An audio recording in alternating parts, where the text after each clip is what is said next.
Unspoken Truth with Sue Price, the founder of the Men's Rights Agency, and we are going to be discussing any and all topics that Sue decides. Ask a question. We'll be happy to try and answer it. No, beautiful. All right, well, I would like to start off. We've been previously discussing some statistics. There's been a large new study, it's an overseas study, looking at Australian males to see how they're affected by domestic violence. And they have found that almost half of Australians who've experienced intimate partner violence are male. Now, this is definitely a go-to, everybody send it round by all means, because it's been a very thorough piece of research. Over 7,000 people, I think, were involved in it. When you look at it, it found that 45.5% of people who had experienced violence were male. And that's almost half as much higher than the 1 in 3 figure consistently found in the ABS Personal Safety Survey for many years now. When it comes to physical intimate partner violence, men made up 44% of the men and women who had experienced it. Similar figures were found for psychological violence, 44.8% being men. Men made up a smaller percentage, 18%, of those men and women who had experienced sexual violence. But in the 16 to 24 year age group, 1/4, 24.8%, were men. So, we've got a lot of problem out there that has got to be acknowledged, because this is what the women's groups have been trying to ignore for 30, 40 years now, that women can be violent towards the men in their lives, and we're just ignoring it. The authorities are ignoring it. They're not providing any fundings, any safety refuges for men. Men are laughed at when they try to go to the police to make a complaint. The police officer says, "Oh, what, can't you handle your woman?" This type of thing. Yep. So, it's something that we need to take on board. There's been plenty of research already, overseas research about this issue, and much of it has found that men are virtually 50% of the victims. So over to you, Daniel. And this is the thing. I think you're right. We're going to have to look globally for accurate statistics, because as we found out approximately 5 years ago, statistics can be manipulated to suit a political narrative, can't they? Oh, certainly, yes. Ask the question of the right people, you'll get the answer you want. Yeah. Given that these are the numbers that they're putting out there, it sort of derails this feminist agenda to point out that 70, 80, 90% of all perpetrators of domestic family violence are men. Certainly. They can't sustain that any longer, That's where it's got to come to a crunch somewhere, where someone is going to finally put their hand up and say, yes, we know that's what the story is. Yeah. And I mean, there's a recent case that was recently shared with me this morning that it's a young lady. Well, sorry, I won't say a young lady, a woman. A lady is somebody that's a beautiful biological woman, Sue, I'll say. But you might be right there. There's been a lot of debate about it. Yes. Well, I'm very old-fashioned, and I believe that's the fact. Well, we won't touch on that topic just yet. I think we've got enough naysayers. This Lauren Brown, mum-to-be, whilst pregnant, she brutally stabbed the father, and from all reports, she's only doing 4.5 years jail for blatant murder. And this only man's crime that's being reported allegedly is that he offered her $1,000 a week not to sleep with any other men while he was away working. He was a fly-in, fly-out worker, wasn't he? Yeah, he was a mining worker, but... And she did kill him. Yeah, he's no longer here. So rest in peace. I think it was James, sorry. It's manifestly inadequate. A Brisbane woman, she's been charged with attempted murder after allegedly stabbing a man several times in the northern suburbs. Kathy Joy Fruin, 49, was charged with attempted murder, domestic violence offence. Now, you don't often see that. following the burning incident in Banyu on Tuesday afternoon. Police will allege the woman stabbed a man known to be a number of times with a knife about 3 p.m. First aid was applied. The woman was apprehended.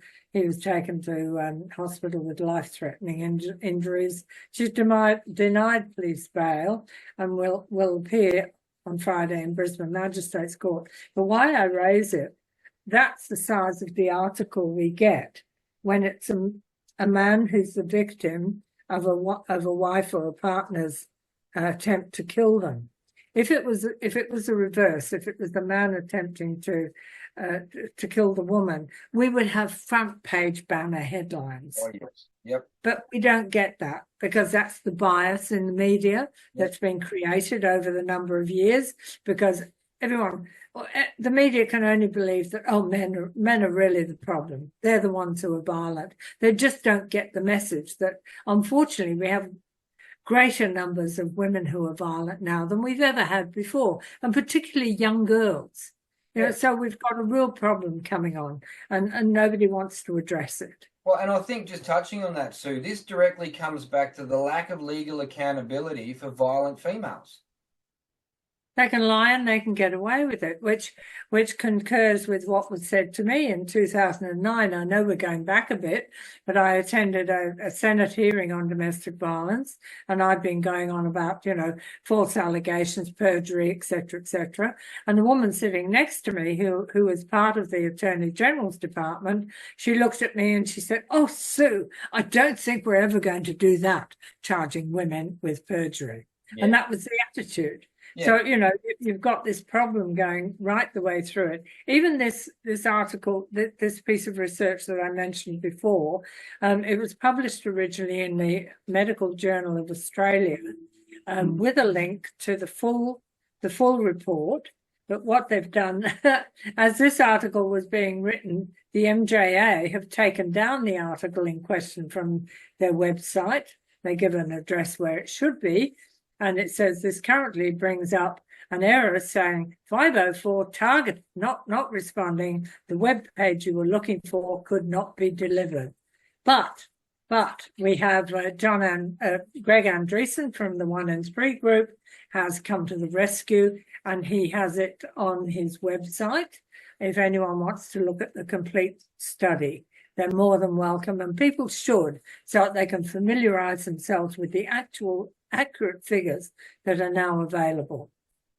Yeah, no, I agree. And Greg Andreessen's One in Three website is very statistically accurate and factually based, and he makes some very valid points. And some of the sad things on there are the quotes from fathers that they've anonymously, of course. They're not, you can't disclose anything and any details, but some of the stuff that I've read on there really, it gets to you that certain things are being said and done to fathers for mothers to dictate custody, and they are coming up with some very horrific, disgusting, vile allegations just to claim an advantage in an acrimonious custody dispute, aren't they?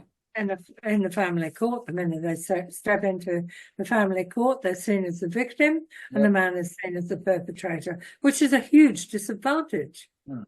And it's got to, it colours the thinking of the courts, it colours the thinking of the judges. So, how you overcome this is really difficult. But there are ways you can do it, but it's a fight, and that's all you have to do. Yeah. Well, I think what we both know is that trying to get men to unite and fathers to unite, get on the same page, and start actually not asking but demanding that our basic human rights and parental rights be reinstated. Like it shouldn't even be a question in today's society where you're constantly hearing about this, we need gender equality. Well, gender equality starts with mutual respect for men and women, not just for women and to destroy men along the way.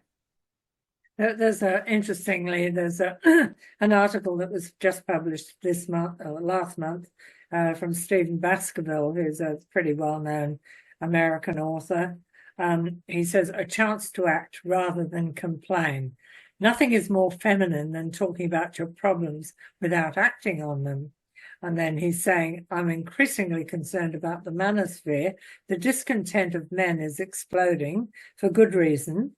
and its potential is huge. I've noticed this as well, and I think you have, Dan. Men have enormous power if only they will use it. And yet most seem to prefer complaining about the world rather than exercising the leadership to change it. I think you're spot on.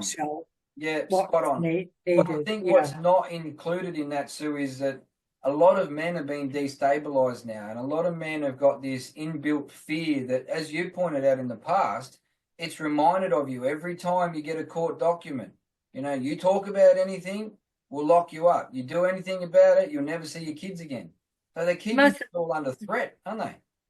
They're under threat most of the time. In fact, I would say all the time, at home, in their community, at work in particular. Yeah. If they say the wrong thing, you know, the human resources department is on their back immediately, and they can lose their job. Yeah. You know, they have done so much damage to men over the last 30, 40 years, and now it's expanding to our young boys in school. Yeah. There is such a hatred of man or men and their masculinity. And I've said this before many times, probably. Dr. Malcolm George, who's a British doctor, he has said, you get it round the right way. Masculinity is gives men the strength to be gentle, and I think that's very true. Yeah. Because when you look at some men that you might describe as being weaker men, they are so hesitant about how they behave and how they react. Often they lash out. Often they become aggressive without particular need, because if it's a man who's more self-composed, more confident in himself, he will find another way to handle some altercation or whatever. Yeah. So that's I think is very true. So what we need to do is start to encourage men. I try to do it all the time, telling them they're great fathers, they're good dads, they're great men, they're doing a wonderful job. Don't take any notice of the rubbish that's being thrown at you. No, 100% accurate, Sue. And I mean, I done an interview the other day with Andrew Gray. He runs a YouTube channel and a TikTok channel called The Man Show. And his take on modern masculinity is exactly what you've just portrayed, that it is a strong man, and it is something that I believe, my opinion is, that's why they target us. They don't want strong men that are willing to question the narrative. They want men that are willing to bow down and accept the political ideology that they're force-feeding us, telling us that anything that we have outside of what we're being told is toxic masculinity. That's exactly right. And they've had 30 to 40 years to practice their craft, the feminists, and they're really very good at it. They've got plenty of money because the government keeps handing it out to them. We're into the billions of dollars to promote the idea that men are violent, men shouldn't have anything to do with children, and it's all a woman's world. And it's absolutely that I find horrific. How they target young boys and try to make them feel shame for being boys that want to be men is an absolute bloody disgrace, and it's at the detriment of our future generations, isn't it? Of course, and they're making these boys apologise to the girls in the school, which is outrageous. For what? Yeah, you know, for what some other person outside the school environment has done. Yep. It shouldn't be happening. It's outrageous that they even think they can get away with it. Yeah. I've got a short statement here I'd like to read out, Sue, too, and I'm not taking compliments for this. It's some AI research, but all right, okay. With the AI is a wonderful thing, I can tell you. I wish I was half that smart. But the thing is that they're tools at our disposal now, and men and genuine blokes that are, you know, not great with technology, anybody now can ask an AI app a question. If you ask the right question, it will find the resources and the information you want it to. So I can't encourage people enough, especially men. Like, if you think, oh, shit, I'm not smart enough to put a document together, sit down, ask the right question of AI, use it as a template, add in your personal details and your touch. And before you know it, you've got a very articulated document that can be used across all boards. That's exactly right. And it makes everybody a really excellent writer, you know, so why not use it? Yeah, why not? We can all aspire to be John Stapleton, can't we? Yeah, that's right. Yeah, yeah. I'll just read this out, Sue. It says, the gender narrative applied in the legal system, especially in the family courts, can often reflect a set of ingrained biases and assumptions rooted in outdated stereotypes. These biases can manifest in several observable ways that tend to disproportionately affect men, particularly fathers, and are increasingly being challenged by those advocating for family law reform. We've got the First Lady of Men's Rights, in my opinion, today talking to me. And Right. politically, if they genuinely wanted change and they wanted to implement equality, would things be going in the direction they are? Or do you feel like they're pushing us to the point where it's becoming almost irrevocable to get back to blatant mutual respect for men and women? I don't want to take that attitude because I think that's depressing. Yeah, But what I do find extremely disappointing is the fact that we've worked so hard, and so has every other group that's been around in Australia trying to get changes. We have worked so hard, we've written so many words, we've put in so many submissions, and we're not getting anywhere. We're going backwards. It is certainly worse now than it was when I started in the early 1990s, mid 1990s. So, you know, it's been a long battle. I'm determined they're not going to beat us. We've got to get up and get something moving. Otherwise, you might as well say, well, the Australian race is probably on the downslide. We're not producing enough babies to replace the people who die or people who leave the country. We have, marriage is sort of who wants to get married type attitude. And, what about us? What about our country? Yeah. I'm proud of this country. I chose this country to come to when I was 19 years old. And it was either Australia, Canada, or New Zealand. And, I was a typical 10-pound pom. And as soon as I got here, I loved it. And I knew I was going to stay longer than the 2 years that I had to stay. And then I met my husband, and, we were together for 52 years. So it's a long time. But it disappoints me to see what's happening to Australia now. It really does, because Australia was such a proud country, such a supportive country. You could virtually do what you needed to do. You could always get a job. You could always earn money. People were always fair towards you. Now there is so much hatred and nastiness around. That's what really upsets me, because I don't understand how people, all right, they break up with their partner. How can they be so nasty about it? They want to destroy these people. Yeah. And that's not necessary. Yeah. Especially if they've got children together. What are they going to do with the children? Say, which is what they do. Oh, your old man's no use. Don't worry about him. Tell him to go away. You don't have to see him. And that's the attitude. And it's wrong. Absolutely wrong. Because children need both a mother and a father and the rest of the family around them. Yeah, no, 100%. That's my say for the day. No, sorry, my wins for the day. Yeah. No, and we agree on that wholeheartedly. And even during the interview with Andrew Gray on the Man Show, we touched on this briefly, that sadly that's what's happened, that women have been conditioned now, young women have been conditioned that you only need a man to conceive a child. You don't need a father to help you raise it. The government stepped in and basically become this handout organisation where, and they've essentially fallen into the role of saying that women don't need men, and men are too fearful nowadays to want to have a child or get married because the consequences. And they've all heard a horror story where, you went into a marriage, you had all this, you bought a family home, you took them on family holidays, and then one day she woke up unhappy and decided that I'm going to take everything, you're going to leave, and if you don't want to leave because I've asked you to leave, I'll make up a false allegation and you'll leave or you'll be locked up. Yeah, that's true. Unfortunately, because it's very, very easy to get the police to act on a false allegation. Because they don't have time to investigate. They don't even bother investigating in a lot of cases. They just take what she has said and what he says, and they marry the two together. Yep.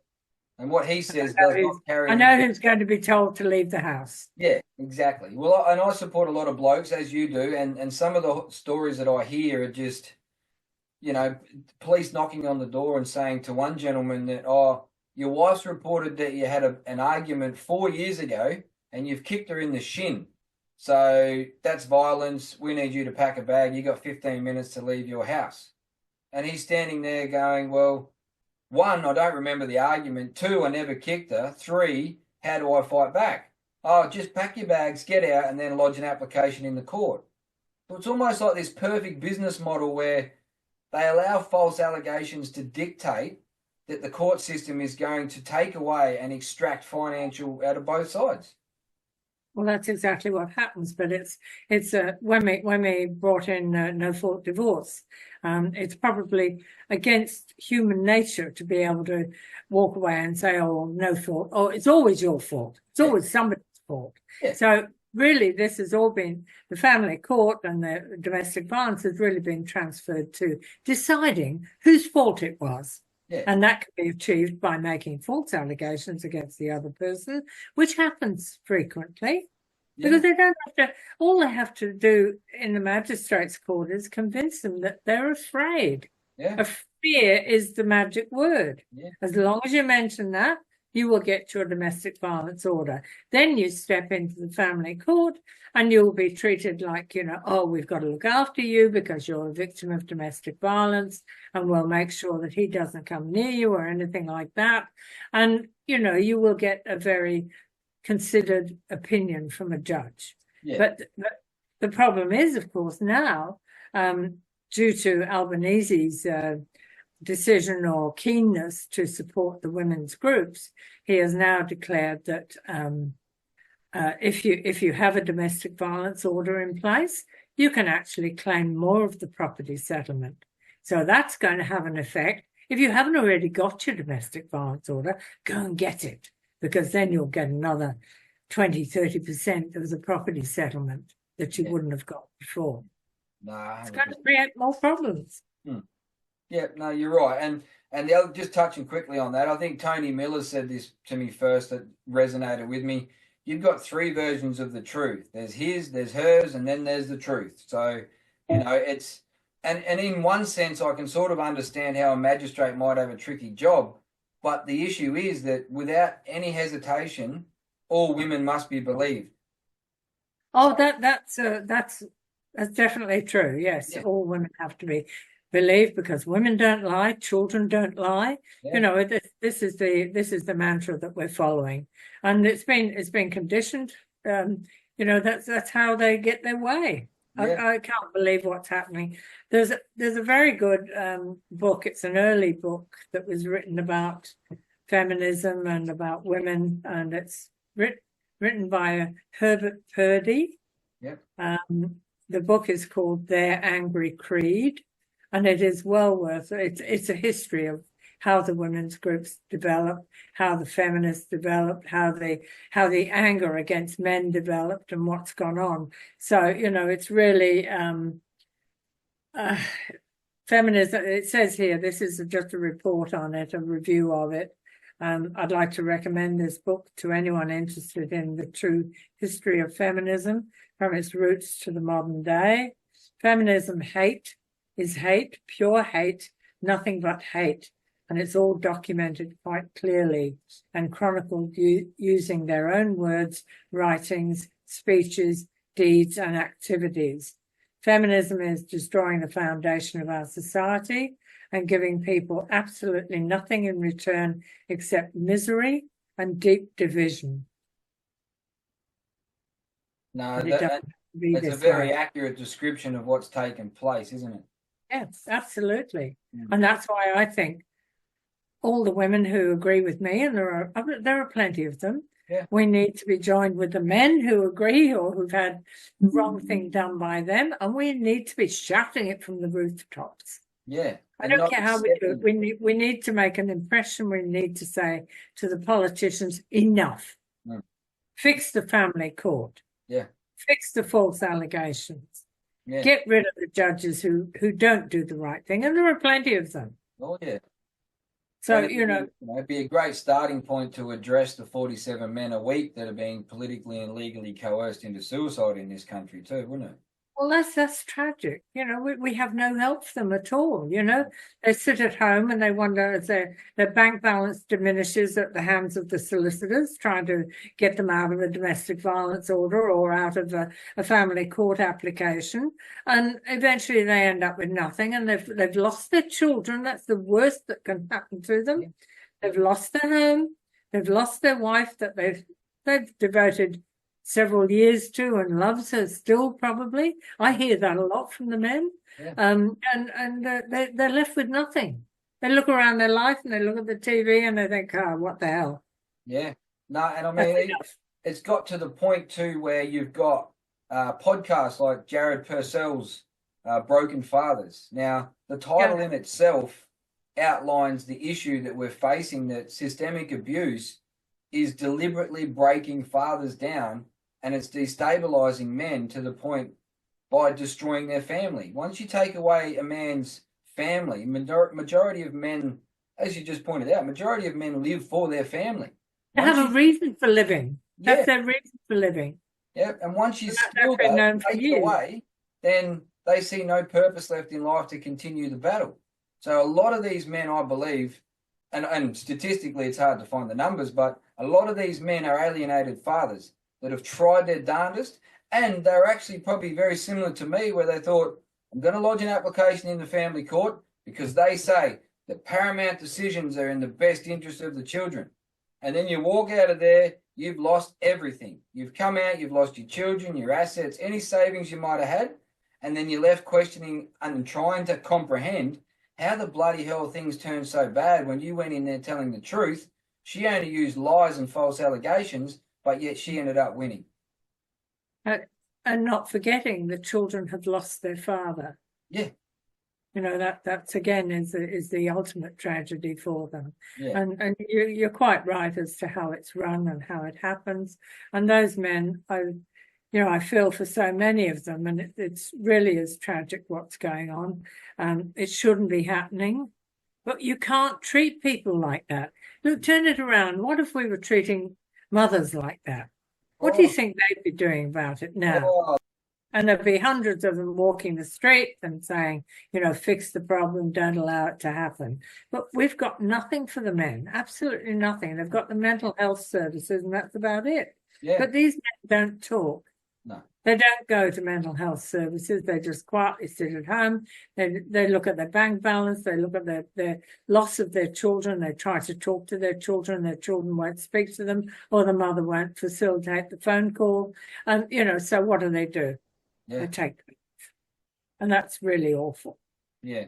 And the buck has to stop with these so-called elected representatives that are turning a blind eye to what is happening to families and fathers and men in this country, and the recent implementation of a special envoy for men's health. I'm sorry, but I'm not going to sugarcoat this anymore. It's an absolute bloody disgrace, and there is no way that would have been accepted by these feminist organisations as a positive implementation for a portfolio for their beliefs. But we're expected to just cop it on the chin and told that, well, at least they're starting to recognise our concerns moving forward. What a load of bullshit, too. A big deal, isn't it? It is. It's crazy stuff. And unfortunately, we don't have a say. And what really worries me is we start looking at the elected members of parliament, and you look at them and you think, how many women are saying, I'm in Parliament to represent women? Yes. I'm going to help women. And to my mind, that I would have thought was unconstitutional to have that opinion and that attitude. If you go to Parliament to represent the electors. The electors happen to be men, women and children. Yeah. So what the heck are you doing about the other people? Just ignoring them? In fact, I would state that if that's their attitude, they have no business in Parliament whatsoever, absolutely none, and they shouldn't be allowed to stand to be elected or anything. No, I agree. To make a public statement that you're only there to represent a small percentage of the constituents of the country, it's a reflection of their character, and their true purpose of being there is not to bring us all together and be inclusive, is it? Absolutely, and it's a shocking system that we follow it, and we sort of everyone seems to accept it. I've raised it with a number of legal people and said surely, and it must have something in the Constitution saying that they should be representing all people, not just the ones they choose. Yeah. But don't know that there's anything that can be done about that. But if we yell about it and scream about it, maybe someone will take notice. Yeah. Well, like that's you touched on, we need to get everybody in the same boat. We've got all these amazing advocates. We got yourself. We got Bettina Arndt, Greg Andreasen. There's a lot that I haven't mentioned at the moment because it slips my mind. But there is quite a lot of men out there and women like yourself, genuine ladies that are trying to push for equality. But we're being not only ignored, but they're putting portfolios in place, I believe, as a political strategy to divide us all. Some are happy with it's a good step forward. But for those of us that can see the big picture, no, they're just trying to appease a small minority to create a divide in the ranks, I think. Small step forward so we'll shut up. Yeah, yep. And that's about what it is. It's the same as what they've done with some of the men's groups previously. Pardon me, like Learned Fathers. They funded that.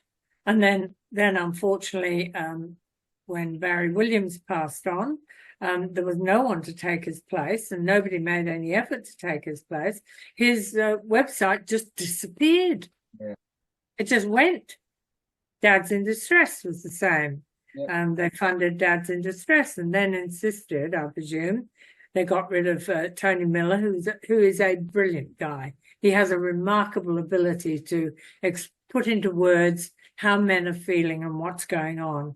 And he was ousted or moved out, and then they had to change their name to Parents Beyond Breakup. Parents Beyond Breakup. So again, that would have been under the threat of, if you don't do this, if you don't appear to be looking after men and women, you won't receive any funding. And that's how they control them. Yeah. And all of a sudden you've got an organisation that stood up for dads now being engulfed by a title that's only inclusive of men in the background. Yeah. Being one half of parents. But the good news is Tony has indicated that he's starting up again. Yeah, actually a special mention. Stress again. He has. He does a Coffs Harbour meeting, I think, on a Tuesday night.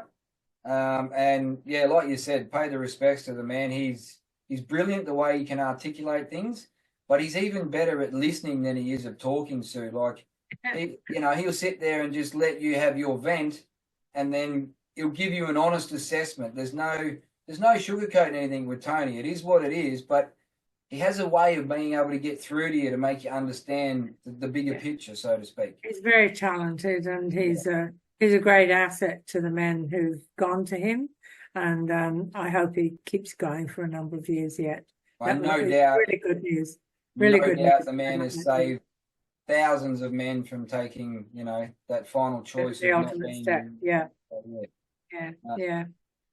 Well, that's it seems like we've got a lot of work to do, Daniel. It does, yes. No, well, and our time slot's nearly over again, Sue. So can we put a call out to anyone who's interested in joining us and trying to get things done? Can you send an email to you or to me? Yep. Well, let's contact Sue first because she's the First Lady of Men's Rights in Australia. Inundate her with... I know you don't like the title, but... I'm going to sink under the desk in a minute. Look, I know you don't like the title, Sue, but I pay my respects where they've been earned. And you've been a big supporter of mine for a long time. And the network that you've shared with me and opened up, and it's been amazing the amount of people that I've met. I've supported a few. They've supported me in return. But... It is all about that. It's about men. It's all about talking and helping each other. Exactly. And network. Reach out. Talk to somebody that needs 10 minutes of your time. Don't be shy on sharing a bit of your own story to make them understand they're not in this alone. I want to talk to people who've got a passion in their feeling that we have to change this, because otherwise we might as well shut the door on Australia and walk out. Yeah. Sadly, it's very accurate in the way things are heading, isn't it? It is, absolutely. I thought Australia is a wonderful country, and it can be a wonderful country again, but it needs the people behind it. Yeah. This division. Yeah, I've been posting it everywhere lately, and that is Stand United Australia. Stand side by side. Get our country back to what it was. Very good thought. Yeah, absolutely. Yeah. Daniel, it's been lovely talking to you again. Always lovely to talk to you, Sue. Stir myself up ready for next week. No worries. Thanks again for your time. Okay.